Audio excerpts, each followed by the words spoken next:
Okay so hi everyone. इस video में हम रिएक्ट में स्टाइलिंग कैसे करते हैं, मीन्स सीएसएस को कैसे यूज़ करते हैं हम वो देखेंगे। ओके सो पहली चीज़ तो मैं आपको समझाता हूँ। हम यूजुअली क्या होता था एचटीएमएल में सीएसएस और जावास्क्रिप्ट की जो फाइल होती थी वो अलग अलग बनती हैं बेसिकली, है ना। और सीएसएस को हम इंपोर्ट करते हैं, एम्बेड करते हैं in the sense. And JavaScript को भी क्या करते हैं, HTML file, the HTML file and same for JavaScript file। Okay लेकिन रिएक्ट में क्या है, हम एक ही सिंगल फाइल में हम HTML भी लिख सकते हैं, CSS भी लिख सकते हैं, जावास्क्रिप्ट भी लिख सकते हैं। तो हमें CSS को जानना है कि CSS को हम कैसे लिखेंगे। ओके सो पहला मेरे पास 4 मेथड्स हैं। पहला मेथड होता है इनलाइन CSS, जो कि हम देखते हैं HTML में हम यूज़ करते थे इनलाइन CSS नॉर्मल वाली।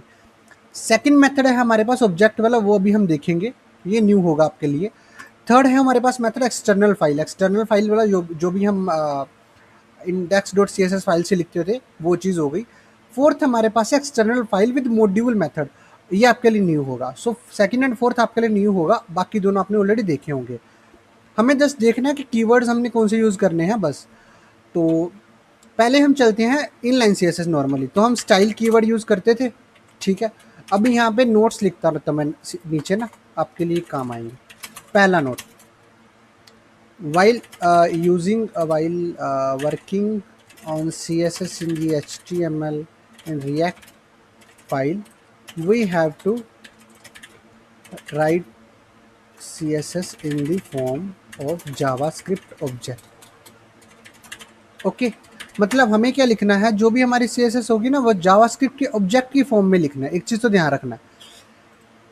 फॉर एग्जांपल कैसे, मैं यहाँ पे लिखता हूँ, यहाँ पे मुझे करना है फॉर एग्जांपल कलर है, मुझे कलर इसका पैराग्राफ कर दूंगा मैं रेड। ओके तो एक जावास्क्रिप्ट की फॉर्मेट में लिखा, लेकिन एरर आ गया। अभी सेकंड नोट हमारे पास है, if we have to enter into the world of JavaScript we have to use curly braces. Means अगर जावास्क्रिप्ट के अंदर हमें एंटर करना है ना, तो हमें तब भी कर्ली ब्रेसेस लगाने हैं। ये एरर है, इसको छोड़ देते हैं एक बार, ठीक है। तो इसका मतलब क्या था, हमने एक जावास्क्रिप्ट ऑब्जेक्ट की फॉर्म में सीएसएस लिखनी है, लेकिन जावास्क्रिप्ट के अंदर जाने के लिए भी हमें एक मोर कर्ली ब्रेसेस चाहिए। सो अभी एरर चला गया और ये चीज़ आ गई है। ओके एक चीज़ है, ऐप डॉट जेएसएस में सीएसएस फाइल वाला हाइड होगा, देखो। ओके इतना सही है। तो हमने इनलाइन सीएसएस लगाया है, ठीक है, यूजिंग जावास्क्रिप्ट ऑब्जेक्ट, और हमारी इनलाइन सीएसएस काम कर गई है। यहाँ पे ना कुछ कुछ चीज़ें हैं। यहाँ पे एक तो मीडिया क्वेरीज नहीं हम यूज़ कर सकते। सेकेंडली हम स्यूडो क्लासेस भी नहीं यूज़ कर सकते, जो हम करते थे ना एक वो लगा के, कोलन्स लगा के, ये चीज़ लाइक कुछ भी होता था हेडिंग, सो या फिर फर्स्ट नेम एंड नट्स कुछ करके, तो वो चीज़ हम नहीं कर सकते यहाँ पे। ये दोनों चीज़ें हमें नोट रखनी है। अभी जो सेकंड है ऑब्जेक्ट, ऑब्जेक्ट कुछ नहीं है, इसका ही जस्ट एक कह लो क्लीनेस्ट वर्जन है, क्लीनर वर्जन है। देखो इसको मैं कॉपी करता हूँ, यहाँ पे सेम लिखूंगा, लेकिन जो ये ऑब्जेक्ट है ना, मैं इसको किसी कांस्टेंट में लिख दूंगा, ताकि हमारे कोड में ना थोड़ा सा वो रहे। कॉन्स्ट लिख देता हूँ ऑब्जेक्ट CSS। ओके और ऑब्जेक्ट आ गया। कलर मैं इसका ना यहाँ पे रेड की बजाय कर देता हूँ, हम ब्लू कर देते हैं, तो यहाँ पे लिख देंगे ऑब्जेक्ट CSS। ओके तो ऑब्जेक्ट CSS था, समझे। तो कुछ नहीं है, इसका छोटा सा इसका शॉर्ट फॉर्म है, जस्ट उसको अलग लिखना है ताकि यहाँ पे हमारे पास क्लीन रहे चीज़ें। अभी नेक्स्ट है हमारे पास एक्सटर्नल फाइल वाला, वो हमें पता ही है। Index dot C S S में जाते हैं, मैंने यहाँ पे लिख चुका हूँ, जैसे कि एक्सटर्नल क्लास है, उसको कलर के साथ मैंने लिख दिया। अब इस क्लास को हमने यहाँ पे यूज़ करना है जस्ट, और कुछ नहीं करना यूज़। और उसके लिए इंपोर्ट करने के लिए हम क्या करेंगे, import index dot C S S import कर देंगे। अभी यहाँ पे हमने देखना, थोड़ा सा नोट लिखते हैं। देखो जो क्लास है ना कीवर्ड, उसको हम स्टाइल को तो नॉर्मली यूज़ कर सकते थे, लेकिन जो कि HTML हम क्लास लिखते थे ऐसे करके, वो चीज़ हम नहीं करेंगे। EXT क्लास, हमारी जो क्लास का नाम रखा था हमने एक्सटर्नल क्लास, तो वो नहीं यूज़ कर सकते। अदरवाइज एरर देगा क्योंकि ये रिजर्व्ड कीवर्ड है। तो यहाँ पे रिएक्ट में क्या होता है, क्लास नेम होता है यूज़ करने के लिए। देखो ओके, इस चीज़ का ध्यान रखना है कि क्लास नेम यूज़ करना है इंस्टेड ऑफ क्लास कीवर्ड। कई बार ये चल भी जाता है, हम देख लेते हैं। अगर चल जाता है तो मैं बताता हूँ क्यों। ये देखो चल भी जाता है, लेकिन ये देखो एरर देगा, did you mean class name. Okay, अभी नेक्स्ट है हमारे पास एक्सटर्नल फाइल। यहाँ पे नोट लिख देते हैं, थर्ड नोट है हमारा, use class name instead of class keyword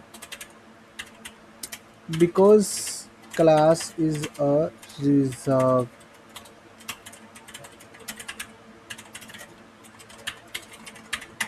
okay, class एक रिजर्व कीवर्ड है। अभी नेक्स्ट चलते हैं external file with module method. उससे पहले ना आपको चीज़ समझनी है। फॉर एग्जाम्पल हम ले रहे हैं कि एक हमारे पास कोई वेबसाइट है, वेबसाइट पे कुछ पेजेस हैं, कुछ पेजेस पे एक हेडिंग है, सबकी हेडिंग सेम है। हम और इसलिए हम क्या कर रहे हैं, through out the website same हम यूज़ कर रहे हैं क्लास नेम। बट मैं चाहता हूँ एक पर्टिकुलर कोई ब्लॉग पेज है, उस पर ना हेडिंग तो वही रहे, लेकिन उसका फ़ॉन्ट साइज छोटा हो जाए या फिर कुछ हो जाए। तो हम क्या करेंगे, हम मैं ये भी चाहता हूँ कि जो मेरा वो है ना क्लास नेम है वो चेंज भी ना हो। तो उसको कैसे कर सकते हैं, उसके लिए मैं चाहता हूँ, देखो आप सिचुएशन समझ गए कि एक वेबसाइट है, वेबसाइट पे काफ़ी सारे पेजेस हैं। पेजेस होने के कारण मैं सिर्फ सिंगल पेज पे, एक पर्टिकुलर पेज पे एक डिफरेंट क्लास यूज़ करना चाहता हूँ, सिर्फ फ़ॉन्ट साइज। तो हम यूजुअली क्या करेंगे, एक नई क्लास बनाएंगे, उसको लिख लेंगे, लेकिन मैं चाहता हूँ क्लास नेम भी सेम रहे। तब क्या करेंगे, तब देखो, तब के लिए हमारे पास एक हम फाइल क्रिएट करेंगे index.module.css। इसमें होगा क्या, हम सेम जो भी हमारी क्लास चाहिए थी, हम सेम क्लास को कॉपी करेंगे, वहाँ पे लिख देंगे, उसका डिफरेंट कलर लगा दिया मैंने।